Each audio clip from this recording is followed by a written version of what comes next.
semua, Assalamualaikum warahmatullahi wabarakatuh. Perkenalkan, nama saya Pina Avandasia Putri, NIM 178 dari kelas Hukum Dagang A. Di sini kita akan belajar mengenai tentang pengangkutan. Baik, apa aja yang kita pelajari pada kali ini? Yang pertama adalah pengertian pengangkutan. Yang kedua, dasar hukumnya. Yang ketiga ada aspek-aspek pengangkutan. Yang keempat ada isi perjanjian dari pengangkutan tersebut. Dan yang terakhir kita akan bahas tentang pengangkutan di udara, darat, dan juga di laut. Seru banget kan? Next, langsung aja kita ke pengertian pengangkutan. Pengertian pengangkutan. Pengangkutan adalah perjanjian timbal balik antara pengangkut dengan pengirim, di mana pengangkut mengikatkan diri untuk menyelenggarakan pengangkutan barang dan atau orang dari suatu tempat ke tempat tujuan tertentu dengan selamat. Sedangkan pengirim atau penumpang berkewajiban membayar biaya pengangkutan. Dari situ udah jelas kan teman-teman? Lalu apa sih dasar hukumnya? Next, ini dia. Dasar hukum dari suatu pengangkutan itu ada unsur penyimpangan dan ada unsur pemberian kuasa. Unsur penyimpangan terdapat pada pasal 468 ayat 1 KUHD yang berbunyi bahwa perjanjian pengangkutan menjanjikan pengangkut untuk menjaga keselamatan barang yang harus diangkut dari saat penerimaan sampai saat penyerahannya. Kemudian unsur pemberian kuasa pada pasal 371 ayat 1 KUHD yang berbunyi bahwa nahkoda wajib menjaga kepentingan mereka yang berhak atas muatannya selama perjalanan untuk mengambil tindakan yang perlu untuk itu dan bila perlu bertindak di depan pengadilan. Selanjutnya, kita akan membahas tentang aspek-aspek dari pengangkutan tersebut. Aspeknya ada apa aja sih bisa disebut sebagai pengangkutan? Yang pertama ada subjek. Subjek merupakan pelaku yang melakukan pengangkutan. Yang kedua ada objek, yaitu benda atau orang yang akan diangkut nih. Yang ketiga ada alat.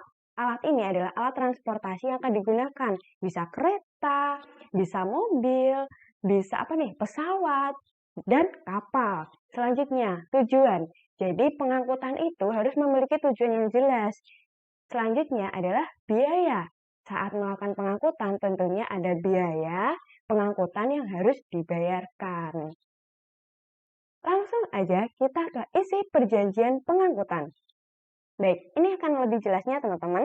Isi perjanjian pengangkutan itu ada definisi mengenai tentang pengangkutan dan pemilik barang.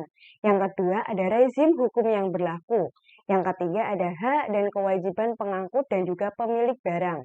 Kemudian ada tanggung jawab pengangkut, periode berlakunya tanggung jawab, pengecualian tanggung jawab pengangkut dan beban pembuktian, batasan ganti rugi, dan yang terakhir adalah penyelesaian sengketa. Jadi di dalam suatu isi perjanjian pengangkutan tersebut harus memuat beberapa aspek tersebut teman-teman, yaitu untuk mengatasi adanya suatu sengketa atau konflik yang terjadi. Selanjutnya kita langsung ke pengangkutan udara. Pengangkutan udara mempunyai dasar hukum, yaitu ada Undang-Undang Nomor 11 Tahun 2020 tentang Cipta Kerja yang merupakan suatu pembaruan dari UU Penerbangan.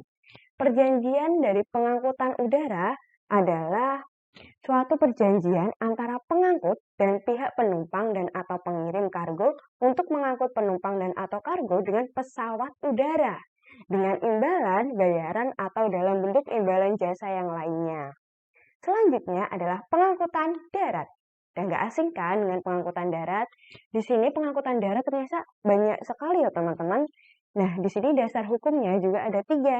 Yang pertama ada Undang-Undang Nomor 23 Tahun 2007 tentang Perkeretaapian atau UU Perkeretaapian, Undang-Undang Nomor 22 Tahun 2009 tentang Lalu lintas dan angkutan jalan atau UU LLAJ, kemudian ada Peraturan Pemerintah Nomor 61 Tahun 2016 tentang perubahan atas Peraturan Pemerintah Nomor 72 Tahun 2009 tentang lalu lintas dan angkutan kereta api.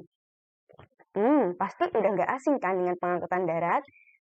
Selanjutnya, ternyata nih teman-teman, pengangkutan darat untuk melakukan adanya kegiatan dari pengangkutan darat tersebut, maka terlebih dahulu dilakukan suatu perjanjian dari pengangkut dan juga penumpang atau pengirim yang mana telah diatur dalam undang-undang yang telah menentukan aktivitas pengangkutan baru terlaksana apabila penumpang telah membayar biaya angkut. Tapi teman-teman pasti pernah kan mengangkut barang, baru membayar baru udah sampai nih ke tujuannya. Ya, seperti apa? Karena apa? Di dalam hukum kebiasaan masyarakat Indonesia, dapat pula pengangkutan dilaksanakan sebelum adanya pembayaran, melainkan baru dilaksanakan transaksi apabila sudah tiba pada tujuannya. Selanjutnya adalah pengangkutan di laut. Pengangkutan di laut tersebut ada dasar hukumnya, yaitu ada Undang-Undang Nomor 17 Tahun 2008 tentang pelayaran atau UU Pelayaran dan Peraturan Pemerintah Nomor 20 Tahun 2010 tentang angkutan di perairan dan perubahannya. Kita tahu dalam pengangkutan laut tersebut ada dua, yaitu pengangkutan laut yang dalam negeri dan juga di luar negeri, teman-teman. Yang penyelenggaraan pengangkutan laut dalam negeri dilakukan dengan menggunakan kapal berbendera Indonesia, sedangkan pengangkutan laut dari dan ke luar negeri dilakukan oleh Badan Hukum Indonesia dan atau perusahaan angkutan laut asing. Di sini teman-teman sudah jelaskan tentang gambaran dari pengangkutan dan dalam hukum dagang. Di sini ternyata banyak sekali pengangkutan yang dapat kita tempuh, baik melalui darat, laut, maupun melalui udara. Dan itu teman-teman, yuk kita belajar hukum dagang dengan asik dan dengan semangat. Dengan itu, saya minta maaf apabila ada kesalahan. Wassalamualaikum warahmatullahi wabarakatuh. Bye-bye.